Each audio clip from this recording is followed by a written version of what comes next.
I'm Snehi Shah. With me is Sajid Manghat, and take a look at the way the market has panned out today. Now even below 25,650, the kind of weakness we are seeing in the market. I mean, yes, Kunal in the first half of the day did flag off that we will see consolidation, but below 25,650, slightly concerning. There's some kind of the consolidation is led by an expiry also, where we are seeing some kind of selling happening in the public sector space. If you look at some of the indices, Nifty metal is down nearly 1.3%. You have the Nifty CPAC index, which is 1.5% down. Defense stocks are selling off some of them, so it's down 1.3%, and IT stocks continue to be weak. There it's down over 1% there. So banking is still holding on a little bit, with Nifty PSU bank down just 0.16% there. But the only index which is up in this trade today is Nifty Consumer Durables, which is up nearly 1/3% there. So the buying space looks very limited to consumer durables. Rest all the sectors in the market, including the Nifty, which is down nearly 0.5% as of now. Right, absolutely. If you take a look at the cuts that we're seeing across the market, Hero Moto, Power Grid, Eternal down between 3 and 4.5%. These are some of your top losers on the Nifty front. But let's just focus and talk about Orion Pro Solutions. We have the management, Mr. Ashish Rai, who's the CEO of the company, joining us on their Q2 earnings. That stock under slight pressure in tandem with the market. Ashish, hi, good afternoon, and thanks for your time today. Let's start by talking about your Q2 numbers. Revenue and profit have both grown around 6% on a sequential basis. Help us understand what were the key business drivers behind this quarter's performance and how sustainable is this for the rest of the financial year? Hi, Sneha. Hi, good afternoon. Thank you. Thanks for having me. Look, I think it was an excellent quarter. It was an excellent first half. We said we'll grow in the range of 30%. We are more or less there with 29, a bit double within the range that we said, about 20%. PAT at 16, so towards the higher end of the range. Both the major segments, banking and fintech, as well as the technology innovation group, performed very, very well. Lots of, several key deals. So Q2 banking had the UCO Bank win, which is a very significant win for the banking segment.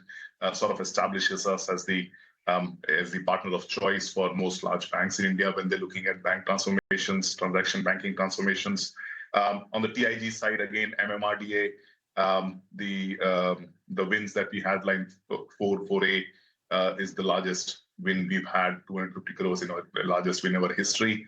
So both segments firing very well. We also absorbed, InfraRisk into the fold in the quarter. That really strengthens our play in Australia and in Europe. Overall, all the business units performing pretty strongly in the first half. In the urban mobility space, you spoke about MMRDA order, which came in 250 odd crores. What is the duration of this order, and is there scope to go to other lines as well for you? Yeah. So look, I think we are probably in a very strong leadership position when it comes to urban mobility solutions in India. We have our IP across the value chain. We are the most integrated sort of end-to-end player in the space. So I think we will continue to win business as more lines come into the fold. This was a specific win for line 4 and line 4A. I think in terms of execution, a lot of the execution gets sort of front-loaded, but then the tail sort of carries on. So I think bulk of the execution happens over the first few years. Right, but this will progressively happen as the lines come on, and you're right. I think there'll be more, not just MMRDA, but other deals that will come to the market, and we believe we have a very strong competitive position in the market.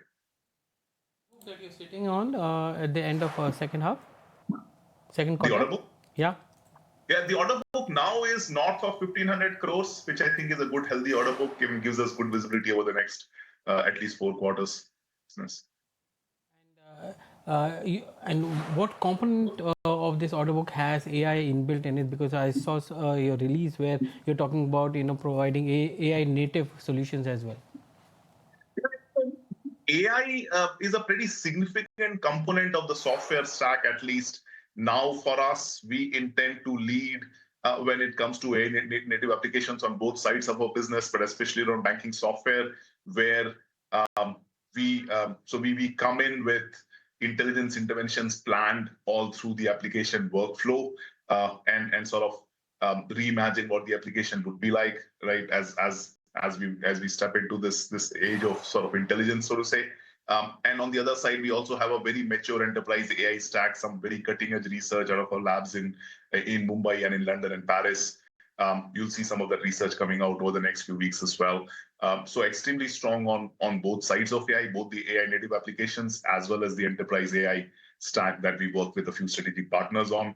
We have our first AI win in Europe that happened over the last few months, and I think we are very close to going live with it. So you'll see a lot more solutions come out in the AI space.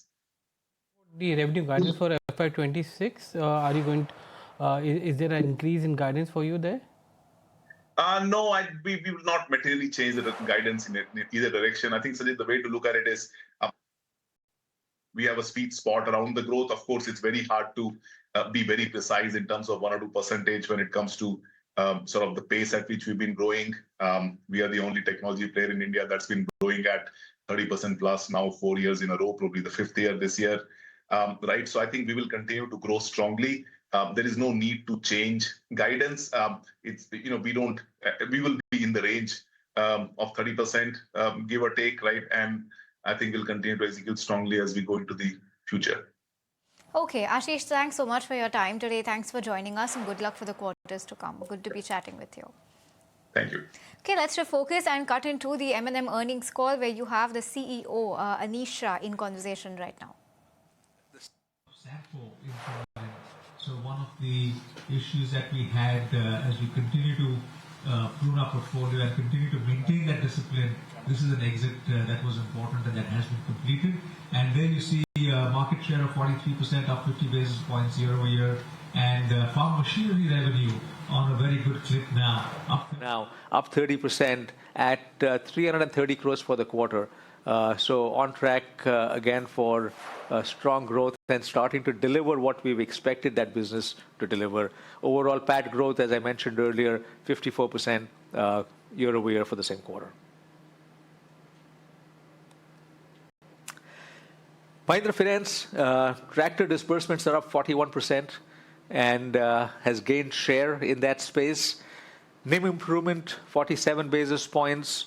And we've talked about digital transformation in the past with a project called Udaan, which was literally a 3-year project that has been completed. Adoption is very strong in the 90% plus points right now. And we're starting to see the benefits of that from a customer experience standpoint, as well as from a cost standpoint. And you will see more benefits as we go forward. What we also see is GS 3% less than 4. Or less than 4.5 that we promised, but it is at this point less than 4. Assets under management up 13%, and we will now start pivoting this business to growth. We have focused a lot on asset quality, on controls, and we're starting to see results from that. And we will now start pivoting the business to much faster growth as we see the profit up 45% for Mahindra Finance. Tech Mahindra, good wins in BFSI, manufacturing, retail in a tough environment. AI efforts have been accelerated. We've launched Orion, and margin progression is on the track that has been outlined, and we will see that delivery going forward into the next year as well. TCV is up 35%, EBIT margins up 250 basis points, and excluding the one-off I mentioned, profits are up 35%. For growth gems, with Hemant coming into logistics, we've just seen remarkable execution there. And this is a business that is now being set up on a very strong track. Express business, this is the first quarter with a positive gross margin, and we will continue to see more gains as we go forward. White space reduction, there was a fair amount of white space at or warehouses that had been leased, and we've now reduced that by getting in more customers by taking out some of that space. E-commerce segment is growing well, and therefore what you see is revenues up 11%, EBITDA is up 70 basis points. In hospitality, we had some adverse weather in the past quarter, September in particular, and therefore occupancy is a bit lower at 73%. But the average unit realization is up very significantly from to 85%. And in our holiday club, Europe, we do see some headwinds there. It's a smaller business compared to the main one, so it's something that we'll have to deal with. Nothing that's concerning at this point. It's still a business that is overall a good business doing well, but we continue to work around the geopolitical headwinds that we see there. Room inventory is up 5%, membership is up 1%, but we're not focusing as much on member count as the business has talked about. It's more about the value we deliver as well as the value realization that we get from there. Real estate on a very, very strong growth trajectory. Continued GDV acquisitions, and that has been a very strong story through last year as well as through the first half of the year. We are among the top 4 now in terms of GDV acquisition last year, and have really put this business on the map in terms of a very, very strong and profitable real estate business. Higher realization in the IC business, a very healthy launch pipeline. We see the pre-sales number up 89% here, and the GDV acquired is up 3x, despite the fact that we had a good year last year for GDV as well. This is why you can see I use the word delighted by results this quarter. You just see that across all the businesses, just very, very strong execution that our teams have driven. And with that, our standard page on consistent delivery of the commitments we've made. ROE is up 19.4%. I will always give my caveat that we plan it at 18, so it may fluctuate a bit up and higher and below than 18. So do not expect 19.4 as something that would continue, because we will make investments.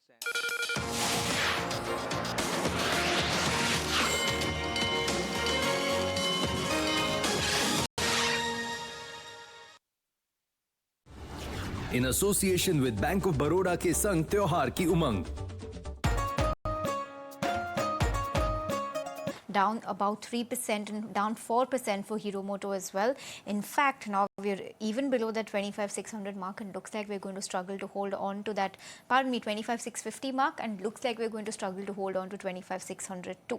But well, let's get into conversation with Gaurav Dua, the CIO at Standard Chartered Securities, who's joining us on the show.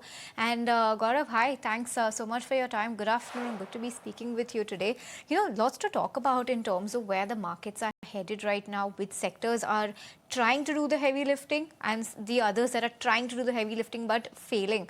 Amid a market setup like this, where we once again seem to have entered a consolidation phase, what is your outlook on the overall market, and where do you think we could be headed here? Because earnings are not all that bad. So, we have had this view that the large cap index Nifty has been in a range. So we have gone through about a year of time correction there, whereas the pain has been more on the small cap side, micro cap side. That is why you hear that the market is not very far away from all-time high, but the portfolios of small investors are possibly 15-20% down from all-time high.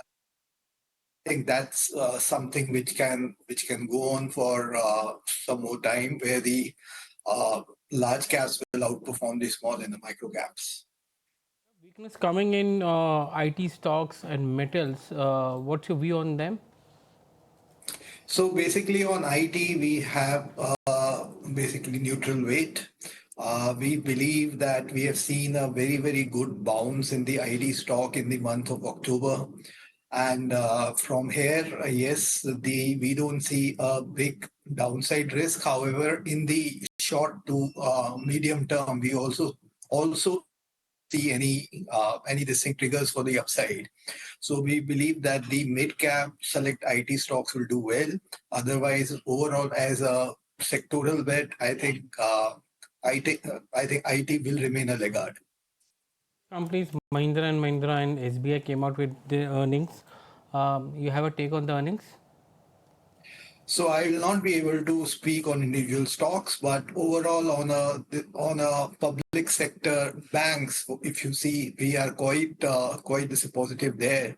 it was very well known that in Q2 you'll see some pressure on the NIMs, and also the other income will be down because of the firming of the bond yields. However, market understands, and we also feel bottom of the basically earning cycle for the public sector banks. And from here, you will see improvement in the names. You are going to see revival in their core operations, as well as the asset quality side is also pretty good. So on a overall basis, we have seen around 20 to 25% drop in the slippages for these public sector banks on the whole, which I believe makes them this attractive bet. Pressure on private sector banks like HDFC and ICICI Bank, and it's been there for last couple of days. Do you think that there is some kind of selling pressure coming on to these companies now? So it could be some of it could be because of the technical factors also. As you know, there's going to be some kind of adjustment in the banking index where some of these heavyweights are going to lose their weightage.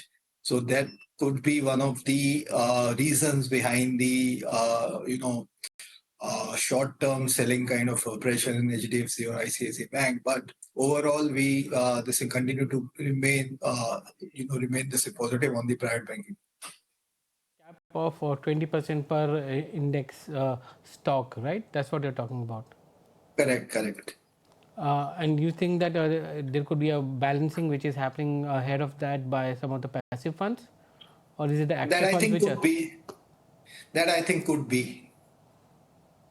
What about defense stocks, Gaurav? These are also some of the stocks which are seeing active selling today. Actually, the defense index is down over 1%. So I'll not be able to really give you a view on a daily move or a short-term move, but yes, on the industrial side, I think we need to be very, very selective here. Some of these stocks have a structural story, multi-year story, but the valuations already are discounting next couple of years of growth. But within this space, power transmission is one space where we believe where you still have a lot of interesting stocks, and the overall government spending in that space for next few years going to be extremely large, and that would keep driving their order books. And unlike the defense space, there is relatively lower this execution risk there. Gaurav, from what I understand, you are underweight on energy as a segment. Any pockets that you are still finding positive? Because the entire rush in the market right now is about green energy, battery storage. So much is happening on the renewable side. What is driving this bearishness on energy as a segment? So, by energy, I meant oil and gas. So oil and gas is a space where we are underweight. Overall, if you look at the power space, the spaces that you are talking about, solar, wind, again there the structural story is good, order books are good, growth are good, but stocks, it's very, very it's difficult to find this value in that space now. Okay, Gaurav, appreciate that view and appreciate you joining us today too. Thank you so much for your time. Thank you so much. Okay, viewers, well, on a programming note, before we slip into a break, what happens when one woman's fight questions the foundation of law and faith? Who will stand by her side? Huck's new compelling promo is out, now starring Yami Gautam Dhar and Imran Hashmi, as they bring this powerful story to life in cinemas on the 7th of November. After bringing stories like Razi, Badai Ho and Badai Do for the audience, Jungli Pictures is set for another conversation starter with Huck. Inspired by a landmark Supreme Court judgment, Huck is directed by Supan Verma, releasing in cinemas on the 7th of this month. ये रही महर की रकम, अब आज से हमारा कोई रिश्ता नहीं है।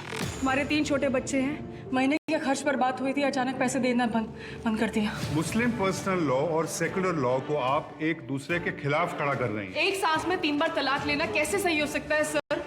तुमने न सिर्फ कौम के साथ गद्दारी की है बल्कि काफिरों का साथ दिया है। सेक्युलर लॉ की आड़ में शरीयत का मजाक बनाया जा रहा है और हम देखते रह जाएंगे। इसे बचाना हमारा फर्ज है।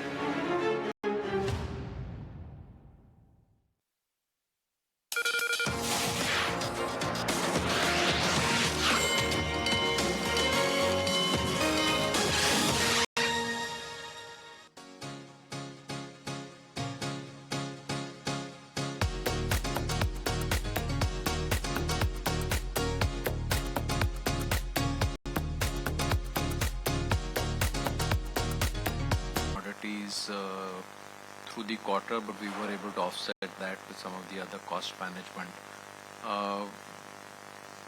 To your specific question on discount, I think at an overall level, we don't think we discounted too much. We did prepone the GST benefit to the customers, but on a steady state through the quarter, we were not very high on discounts.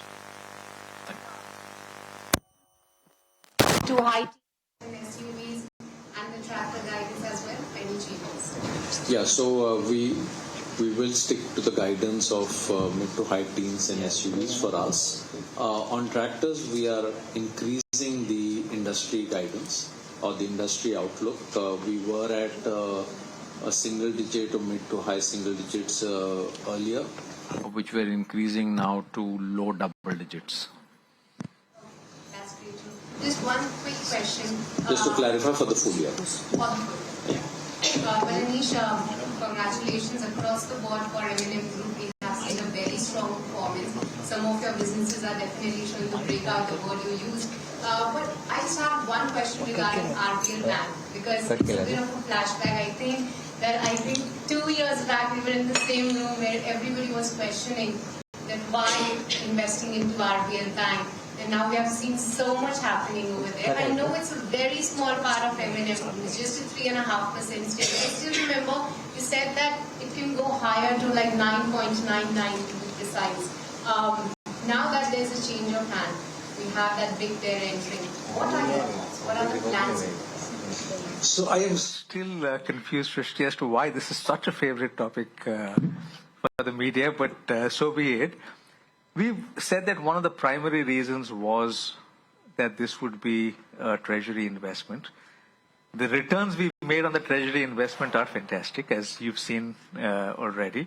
And we will continue to evaluate it as that and take decisions as appropriate based on that. As you rightly said, it's really a very tiny fraction of even our treasury.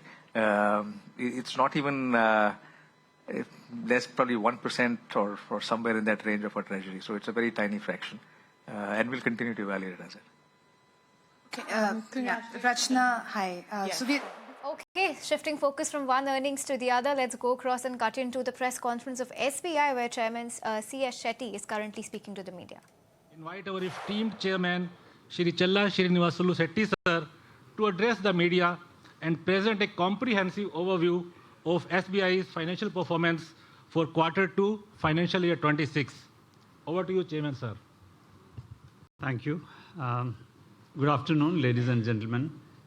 Thank you for taking time to join this press meet today, post-announcement of Q2 FY26 results of the bank. At the outset, I would like to thank all of our customers, employees, shareholders, and regulators for their continued trust and support. We remain committed to supporting India's growth story while maintaining sustainable value for the bank. The results for Q2 FY26 demonstrate our healthy growth across business segments, robustness of financial numbers and asset quality, reflecting the strength of our franchise and the trust of our customers. I will first start with a brief description of the present global and domestic economic scenario and will then discuss bank's performance. The global economic outlook for 2025 presents a picture of modest but uneven recovery. The IMF's World Economic Outlook, October 2025, projects world GDP growth at 3.2% and 3.1% in 2026, reflecting steady but subdued momentum amid persistent structural challenges. Regarding inflation, though it has broadly moderated across most economies, the pace of disinflation remains slow. Against this global backdrop, India's macroeconomic outlook remains one of cautious optimism, underpinned by robust domestic demand and easing inflationary pressures. The RBI projects real GDP growth at around 6.8% for FY26 and 6.6% for FY27. Growth is being supported by strong investment activity, recovery in rural consumption, and buoyancy in services and manufacturing. The GST 2.0 reforms are expected to boost private consumption and domestic demand. On banking front, scheduled commercial banks' credit growth is slowly picking up and grew by 11.5% year-on-year. Last year, it was again at the same level for the fortnight ended 17th October 2025, while deposit growth remains sluggish at 9.5%, which was 11.7% last year. Going forward, we expect demand for credit to continue in the second half of the financial year. By looking at the trend, deposits and credit growth of scheduled commercial banks may remain in the range of 11 to 12% during FY26. However, risks persist from volatile global commodity markets and potential spillovers from trade disruptions. Overall, India's near-term outlook is strong, with macroeconomic stability providing space for sustained medium-term growth. Coming to SBI, the results for Q2 FY26 reflect the bank's consistent financial performance for the quarter, driven by healthy growth in SME, agriculture, and retail advances, improvement in asset quality, and strong operating profit. These advantages stem from our institutionalized framework, maintaining prudent risk management practices, digital initiatives which continue to gain traction.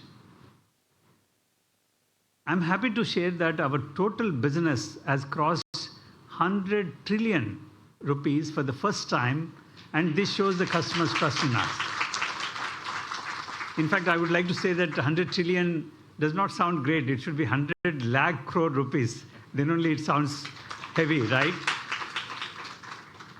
And the deposit growth, in terms of the performance, the total deposits have grown by 9.27% year-on-year and crossed 55 trillion, is currently for 55.92 trillion.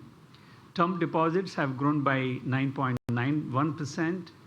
Our current account deposits have witnessed a robust growth by 17.9% year-on-year, and CASA deposits have grown by 8.06% year-on-year, with CASA ratio at 39.63%, an improvement of 27 basis points over the previous quarter. Bank's current account deposits growth has continued to remain strong during the year, despite competitive market environment. We have taken several steps to strengthen our liability franchise. Our foreign offices deposits have grown well at 11.76% on year-on-year basis. That was the SBI management giving us a brief of the kind of earnings that have come out, and it's pretty much in line and not an outperformer with respect to street expectation, but pretty much in line with what the street was expecting. We have now joining us Jignanshu Gaur, who's from Bernstein, to talk about his report on food delivery platforms Swiggy and Eternal. Jignanshu, thank you very much for joining us on ET Now. You are preferring Swiggy over Eternal. Why is that? Thank you, Sajid, for having me here. It's always a pleasure. I would say I am bullish on both to grow. However, from the price that Swiggy and Zomato or Swiggy and Eternal are at today, we think there is more disbelief on the quick commerce business of Instamart to turn profitable as well as grow as fast as Blinkit. And we think we see greater possibility of surprising versus expectations on Swiggy, which is why tactically, given the price band that they trade at, we feel there is more upside in the short to medium term on Swiggy. However, structurally, we are positive on both the stocks. How do you look at the quick commerce play between both the players, Swiggy and Eternal? I think Swiggy and Eternal are deviating in terms of how they approach quick commerce as a business. Eternal has gone for rapid store expansion, but a similar sized store structure everywhere, and is replicating success which they have had in Delhi NCR. Swiggy, on the other hand, is going for larger sizes, more non-grocery assortment, bigger AOV, and slightly more measured store expansions, plus providing private labels products as well, which Blinkit is not. So I think there is a deviation in how they are approaching this. However, we think this is not a winner-takes-all market. So there is ample room, at least for the next 3 to 5 years, for both of these players to grow. For the next 12 to 18 months, for both of them to grow at near 100%. And hence, we don't position it as either or. We think there is room for 2 or maybe even 3 players in this market for sure to be large and to be profitable. Right. Jignanshu, hi, good afternoon. I want to understand what drove the rationale to initiate coverage now on both Swiggy and Eternal. Is it only on the back of their recent earnings that we've seen, or do you think there are other supportive macros that are at play that now make both of these look equally attractive? I think this is a transfer of coverage internally. Somebody else was covering these stocks, so Bernstein always has had a positive view on both of these stocks since initiation for Zomato and since the IPO for Swiggy as well. What are the catalysts in the near term? I think this space is going to get slightly more competitive than it was in the last 2 quarters, in the next 2 quarters.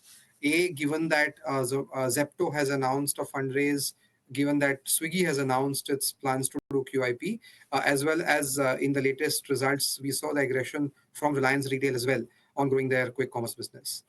So I think what's interesting is to look beyond the next 2-3 quarters on how this competitive intensity can actually play out in the growth and the margin numbers. We think while there will be some near-term pressure on margins, growth should be great and robust because more competition is helping increase customer customer visibility of quick commerce itself and hence add more users. But in the long run, current leaders should be able to sustain their lead, which is essentially Eternal, Swiggy, and Zepto, and turn the leaf on profitability as well. Anshu, all are in race to raise capital, whether it's Swiggy or Zepto, and Eternal has already raised capital.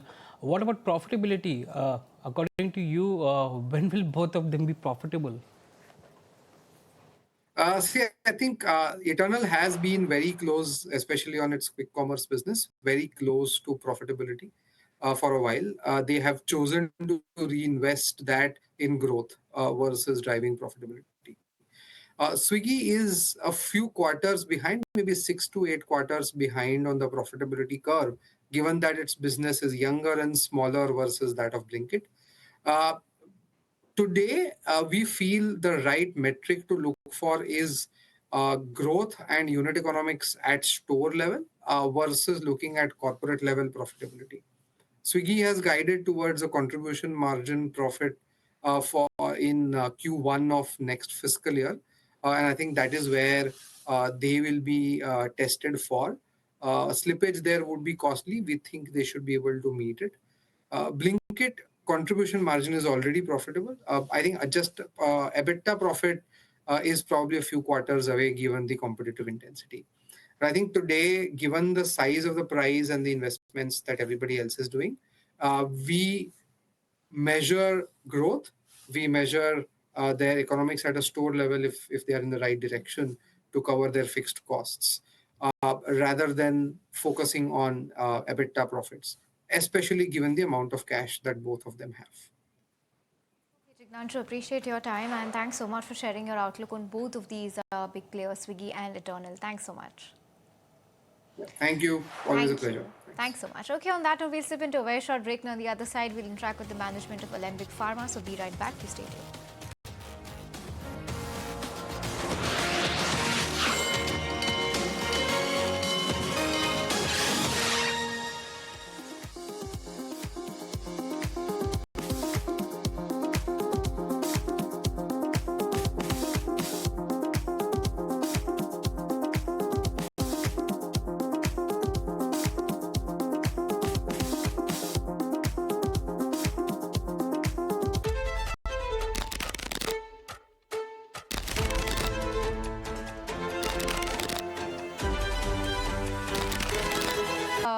good afternoon, and thanks so much for your time. Let's first talk about your earnings. Strong set of numbers coming in. Margins are looking good. Your overall profitability has also seen a 20% uptick on a year-on-year basis. If you could help us understand the tailwinds that you've seen this quarter and if this growth is sustainable. Hi, good afternoon. Thank you for having me on this call. Um, the quarter two growth is well broad-based, and we have seen growth coming from all parts of the business. India business grew at about 5%. The US business grew at about 21%. ROW business grew at about 32%. So we have seen good, solid performance coming across different parts of the business. And most of this growth, we're happy to see that the growth is coming from higher volumes as well as new product launches that we have seen in the US, and that's supporting the growth. We expect the growth to continue into the second half of the financial year, and we expect the full year to be landing somewhere in the mid-teens kind of growth, low double-digit to mid-teen kind of growth in the full year. And yeah. US generic business, you said it grew at healthy rate. Do you expect that growth to be maintained given the kind of trade trade negotiations which are going on? I know it's under exemption category at the moment, but what are your clients telling you at this point in time? So we are seeing good positive momentum on volumes that for the products that we are having in the market, and the new launches are also supporting, and we're also seeing a good improvement in B2B volumes on API. So we expect this trajectory to continue. And as far as the tariff is concerned, while it's currently exempt for generics, we are quite watchful on how that is going to play out after some of the actions that's underway in US. So we'll watch out for that. But I think at this point of time, if you look at the trajectory we have had in the past on volumes on existing products, we expect that to continue to talk. Within the domestic market, what kind of growth are you looking at? Anti-infectives and gynecology, which are some of the biggest segments for you? So in the domestic segment, we had good growth coming from the acute segment for the quarter, and we also saw resilient performance in the chronic segment, and it was all supported by good product launches in the current quarter, and we expect also new products to support the growth in the near future.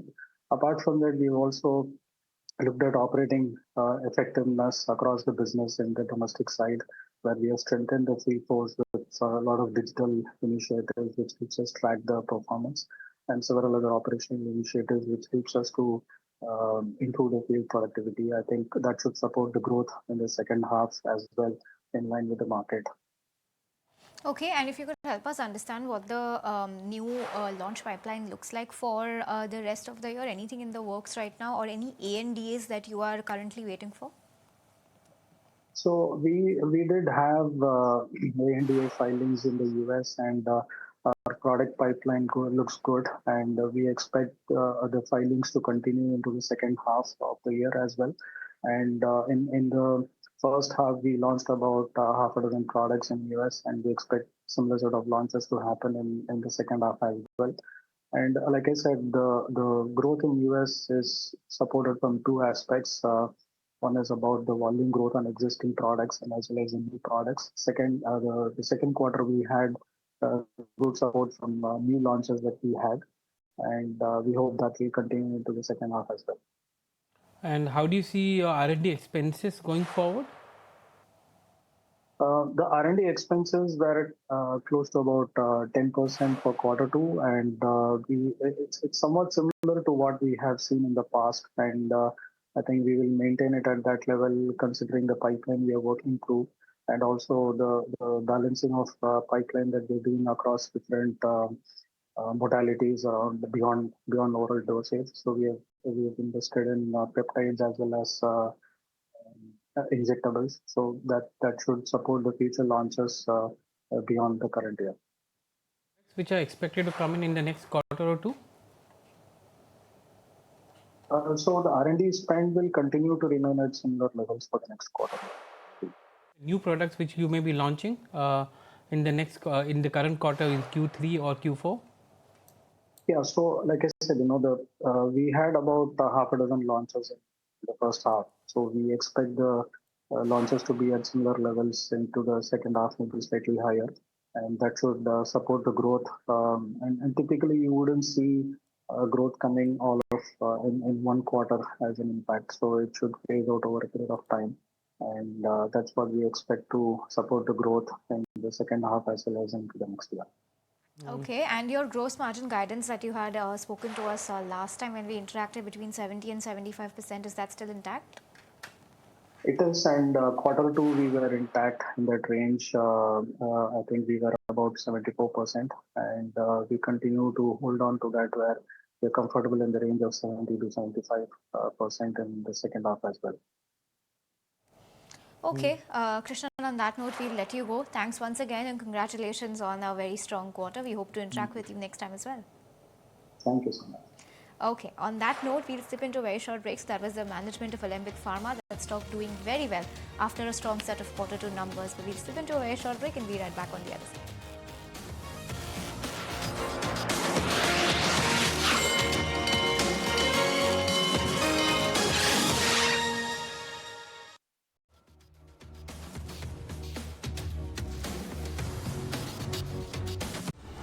In association with Bank of Baroda के संग त्योहार की उमंग. Listen, there's a good insurance policy. A good insurance policy. Let's ask AI.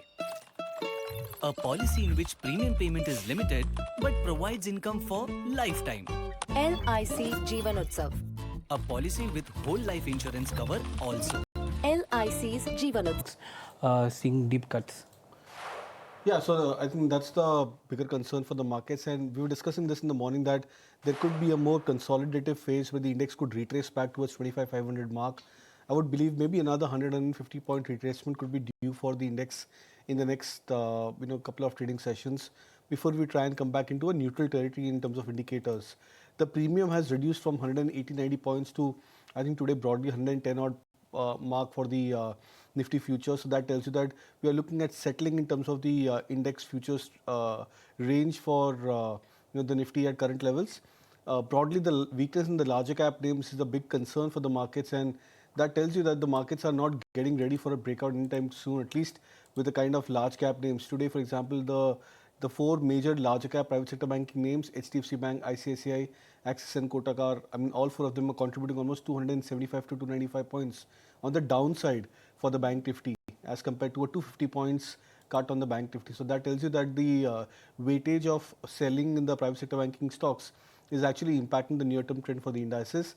Again, it's not that the markets are going through a mean reversion, a sell-off or a major reversal as such. It's a mean reversion. It's a corrective phase where the markets are just cooling off from that 1500 point rally, which we've seen in the month of October. So buyer dips closer to 25,500 could be a better strategy.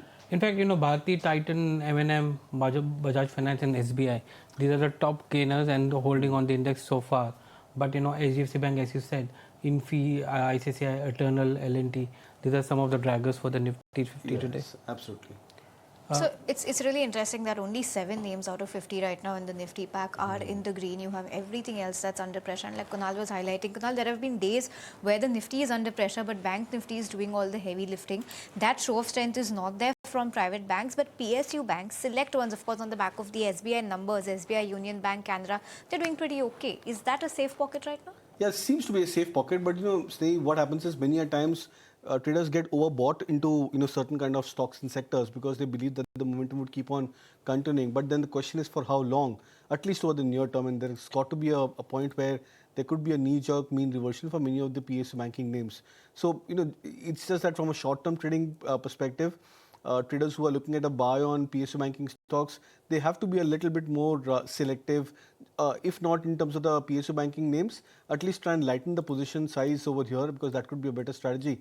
Because if the benchmark indices or the benchmark index, in this case Bank Nifty, is going through a mean reversion, it would be a matter of time that the PSU banking stocks would also go into a minor corrective phase. Okay, so that's on the negativity that we're seeing in the markets. But if you take a look at one particular stock, the kind of run up that we've seen since yesterday, that's Thangamayil Jewelry, up 20% upper circuit yesterday, another 17.5% uptick on the stock today. The strong momentum on this stock continues on the back of very good set of Q2 numbers. They've actually swung into profitability this time around compared to a loss in the base quarter. So let's try and understand what has worked out well for the company. We have Mr. Lakshmanan SM, the Vice President Finance and Accounts at Thangamayil Jewelry, joining us on the show. And hi, good afternoon, Mr. Lakshmanan. Also talk to us about your net sales, which grew nearly 45% year on year. This is the highest ever that the company has seen. Is this sustainable? How sustainable is this growth momentum, and what is driving the positive momentum across regions and categories? Yes, so for the first half of the financial year, the company has achieved a turnover of 3,260 crore rupees, registering a retail revenue year-on-year growth rate of 36%. The company is expected to better the first half retail revenue growth rate of 36% in the Q3 as well as for the financial year 25-26. In fact, EBITDA and PAT has grown for you. What portion of that is led by operational efficiency, and what portion by pricing? EBITDA margin stands at 6.14% for the first half of the financial year, and as we have mentioned, 95.05% of the is the hedging percentage, and it is almost fully hedged. And since it is almost fully hedged, the company is focusing on the operational profitabilities. This is actually in contrast to the earlier years company policy of 65 to 75% hedging policy. Now it's around 95% hedging policy, and since it is almost fully hedged, the company is focusing on the operating profitabilities. Okay, and also help us understand in terms of the guidance that you shared with us earlier, 6,000 crore rupees revenue and 6% margins in FY26 is what you had shared with us. Given the strong first half, are you on track to meet these numbers or perhaps even exceed them? Yes, as I just said, the Q3 revenue retail growth as well as the FY26 will be better than 36%, and probably the company is looking at a revenue target of 7,000 crore rupees for the financial year 25-26. As far as the margin is concerned, yes, it is at 6.14% for the first half, and the company would like to maintain or retain the EBITDA margin target around 6%. In fact, if you look at the gold prices, they have eased slightly from the recent highs. How is the demand in Q3, and what are your full year targets for gold and silver volumes? Yeah, for the first half, yes, the gold volume stands at -1%, which we have declared in the results. October month has been a 1,000 crore rupee month for the first time in the company's history. A month's revenue crosses 1,000 crore rupees, and October revenue is 1,033 crore rupees. So looking at the 7-month period, April to October, the gold volume has become positive year-on-year growth at 8.6%. Okay, and also help us understand in terms of your physical presence, what is the target for your store additions for the second half of this year? Yeah, for the first half of the financial year, the company has opened 9 new showrooms. The present net store count is 66. 3 more new showrooms are going to be opened in the second half of the financial year, all in Chennai, in and around Chennai. Out of the 9 showrooms that have been opened in the first half of the financial year, 6 have been opened in and around Chennai, and 3 in other cities and towns in the state of Tamil Nadu. So, what's your target for the same store sales growth going forward? Yeah, we are at 10.31% for the first half of the financial year, SSS. The company will be in the 2-digit SSS target percentage. Okay, Mr. Lakshmanan, this sounds optimistic and good luck. In fact, congratulations on the good set of numbers. A second day in a row that your stock is doing so well. But on that note, viewers, we'll slip into a very short break and be right back for the last leg of the market today.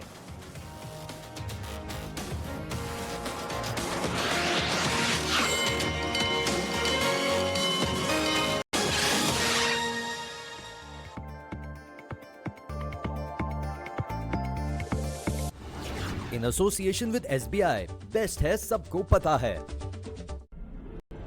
Billion Brains Garage Ventures Limited, a digital investment platform providing wealth creation through multiple financial products and services, now makes an initial public offering of equity shares of face value of 2 rupees each for cash at a premium. The 100% book-built offer being offered in a price band of 95 rupees to 100 rupees per equity share opens on November 4th. That foreign managers have to India has increased relatively materially. And I would separate both equities and fixed income because the stories are a little bit different. Certainly it was the case that on the equity side, allocations to equities had started to climb some time back, and allocations in fixed income have started to climb once India was included in some of the benchmarks a few years ago. So in aggregate, I think India is still viewed very positively, and among global managers, the allocations to India have continued to inch up. What's your view on the ongoing India-US trade negotiations? Do you think that there could be some impact with respect to flows till the time we get a resolution for this?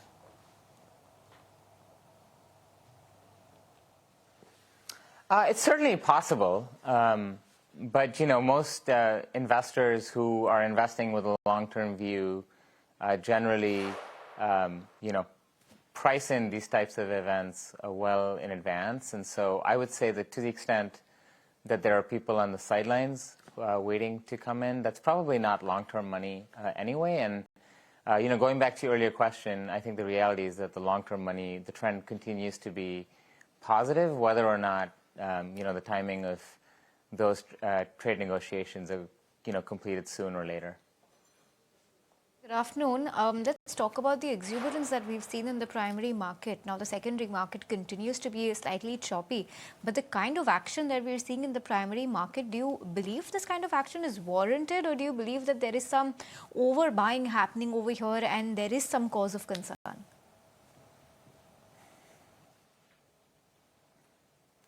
Well, if you take a step back, obviously India this year has not done as well as in previous years. And so one of the most positive things that I think is coming out is that retail investors have stayed the course, right? So if you look at automated schemes, people continue to put money into the market in a thoughtful way, which I think is a good thing.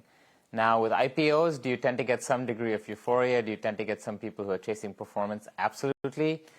Is that likely happening here? It's entirely possible, but only time will tell. And I would think that that is the less important trend relative to the more important trend, which is people are building portfolios for the long run.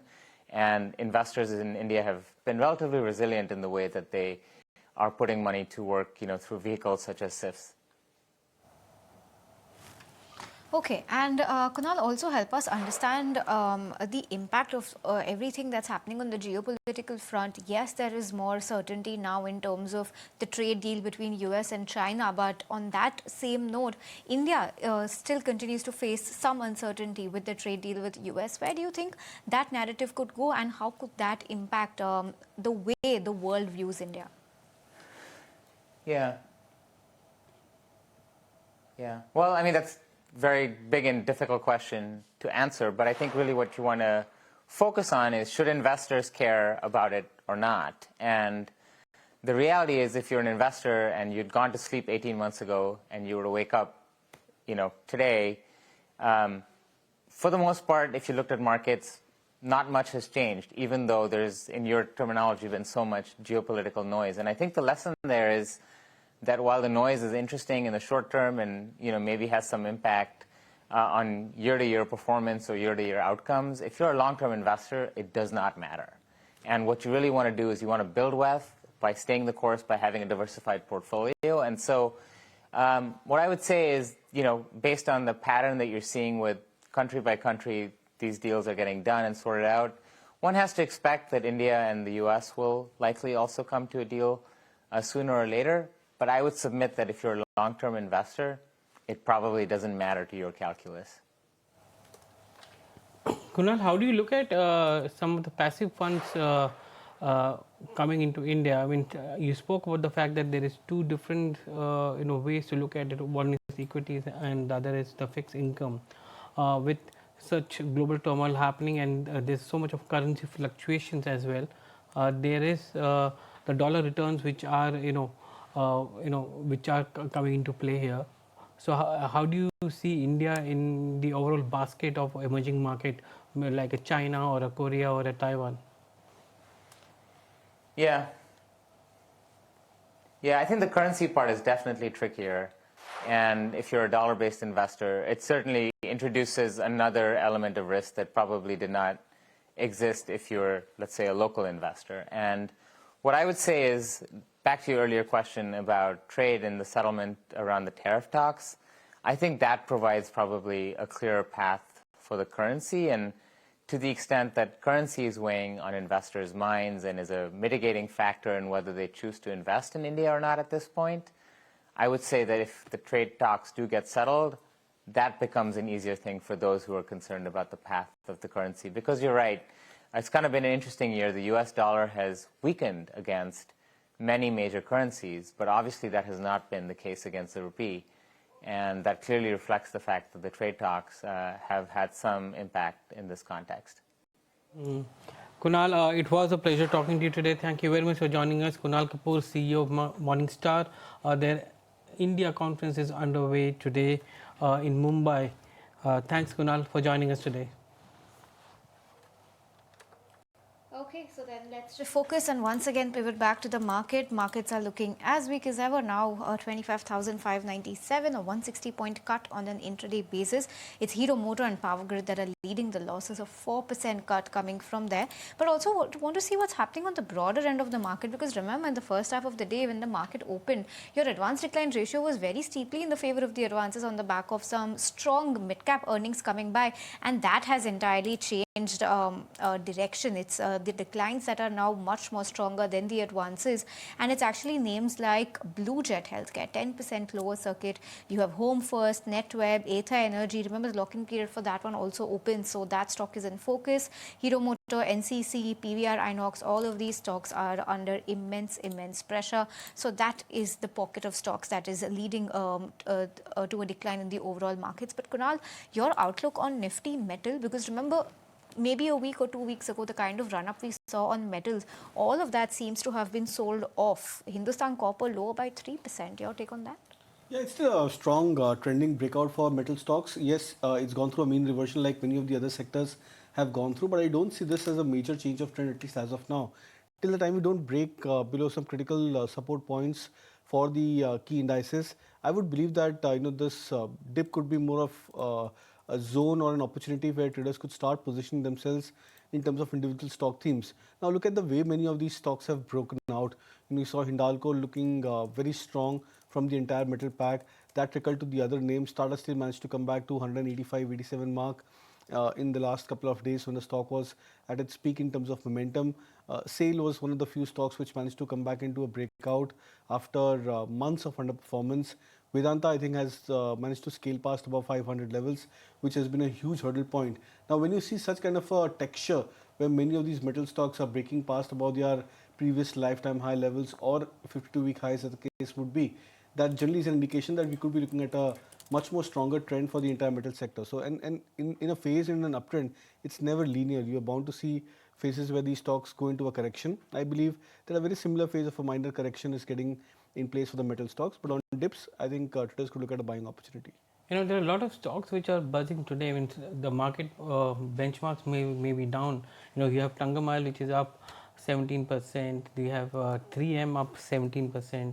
Hitachi Energy 13%. LG Balakrishnan 12%. You have City Union up nearly 8.5% there. If you look at some of the losers, from the point of Blue Jet is down 10%, which I think Sneh was mentioning. And then you have you have Transformers, which is down nearly 6% there, and Hero Motor, we spoke about it in the morning about how domestic sales have been weak in the month of October on a month-to-month basis, and the stock is down nearly 4% there. How do you look at some of these stocks which have which is just flying off?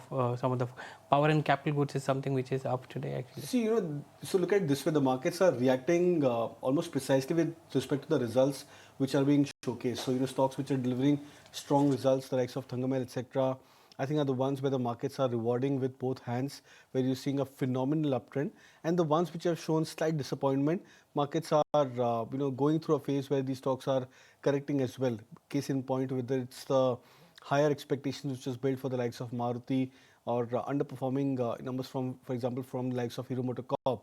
So that's a very classical setup in the market, because if the markets were skewed or into a very strong, breakout or trending zone, then even the underperforming stocks would generally get into a breakout mode. But I think this is a very strong and a balanced market approach which the markets are showing, and this would probably help the market stabilize very quickly. Because when you have both set of the stocks, the ones which are showing positive numbers in the markets moving up higher in those kind of names, and the other on the downside, that tells you that the markets would stabilize a little bit more quickly than what it does in an ideal scenario of a correction.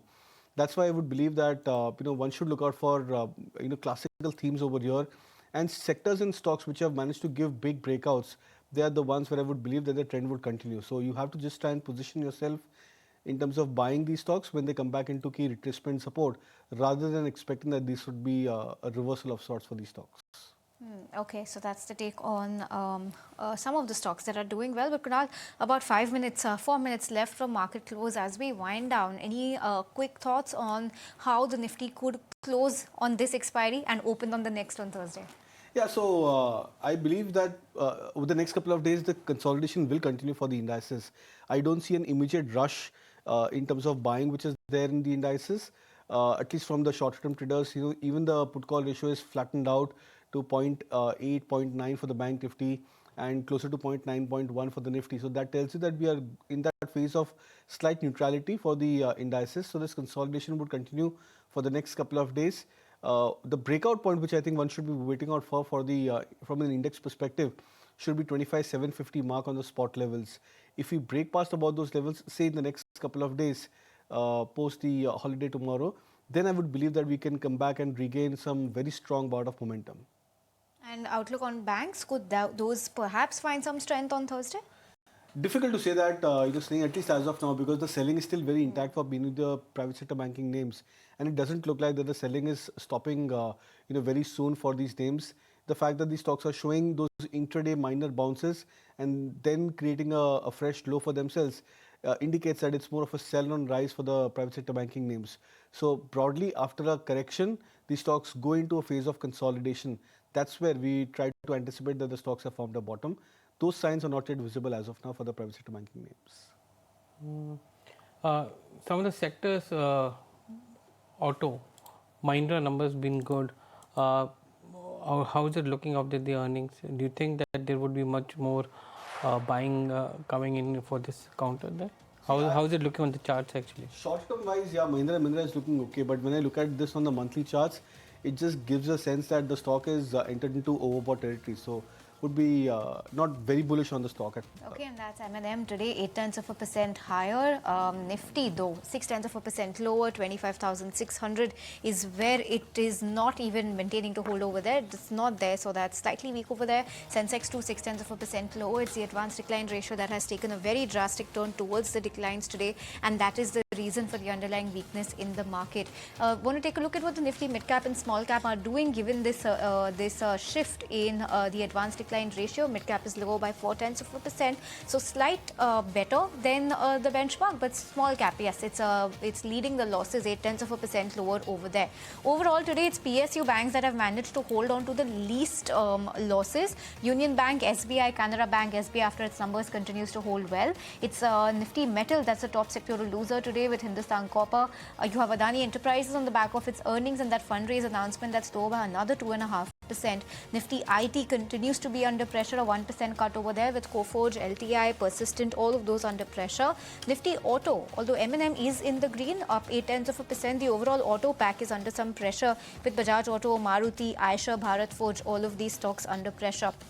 Realty, FMCG, Media, Bank, these are some of the top losers today, followed by Energy and Pharma as well. Although select pockets in Pharma like Ajanta Pharma on the back of its earnings, they continue to hold up rather smartly. If you take a look at individual winners and losers, 3M India, 16.5% uptick over here. Hitachi Energy up 13.5%. So is the case with City Union Bank, strong set of earnings throughout the board, 8.5% uptick over there as well. TBO Tech also good numbers, a 6% uptick. So is the case with MRPL, Kalpataru Projects, Schneider, Asahi India, all of these stocks doing very well on the back of their Q2 earnings. On the flip side, on the back of the same reason, the Q2 number, Blue Jet Healthcare under pressure, 10% lower circuit for the stock today.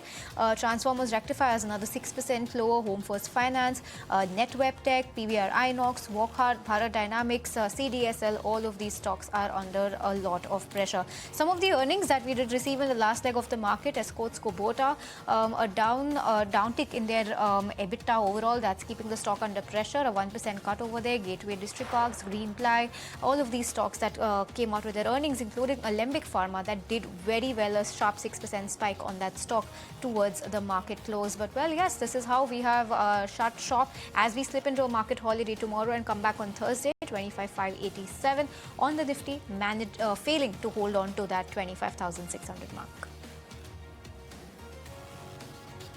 All right, viewers, back to a programming note then. What happens when one woman's fight questions the foundation of law and faith, and who will stand by her side? Huck's new compelling promo is out now, starring Yami Gautam Dhad and Imran Hashmi, as they bring this powerful story to life in cinemas on the 7th of this month.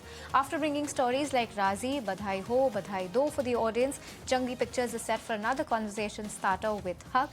Inspired by a landmark Supreme Court judgment, Huck is directed by Supan Verma, releasing in cinemas on the 7th of this month.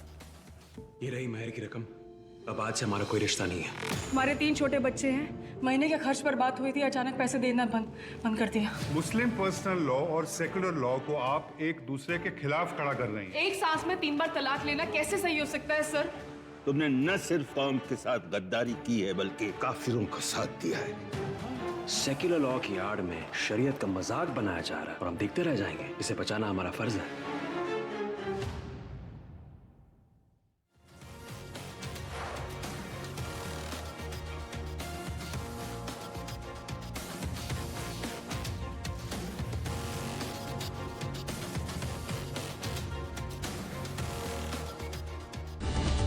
Presented by Canara Bank. Together we can.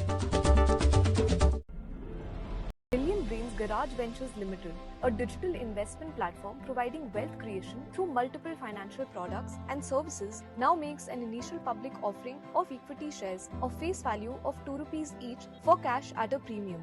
The 100% book-built offer being offered in a price band of ₹95 to ₹100 per equity share opens on November 4th, 2025 and closes on November 7th, 2025. For risk factors and more details, refer to Red Herring Prospectus.